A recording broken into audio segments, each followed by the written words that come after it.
Viral momen polisi obati salah satu tahanan yang sakit di Cilengsi, beri ongkos ke keluarga. Beredar di media sosial sebuah video yang memperlihatkan aksi jajaran kepolisian sektor, Polsek, Cilengsi, Bogor, yang memfasilitasi pengobatan bagi salah satu tahanan mereka yang menderita sakit.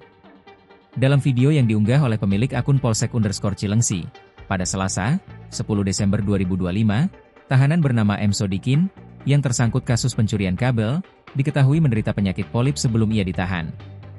Dilansir melalui keterangan unggahan, Kapolsek Cilengsi, Kompol Edison, berinisiatif untuk memastikan Sodikin mendapatkan penanganan medis yang diperlukan. Kompol Edison secara langsung menghubungi dan meminta izin kepada istri Sodikin, lengkap dengan tanda tangan persetujuan, agar tahanan tersebut dapat dibawa ke rumah sakit. Momen haru sempat mewarnai upaya ini, terutama saat istri dan anak Sodikin mengungkapkan kesedihan mereka melalui panggilan video. Untuk meringankan beban keluarga, Kapolsek Cilengsi mengundang mereka datang ke Polsek untuk proses penandatanganan surat dan sekaligus menjenguk. Tidak hanya itu, Kompol Edison juga akan memberikan bantuan berupa ongkos transportasi pulang pergi kepada keluarga tahanan.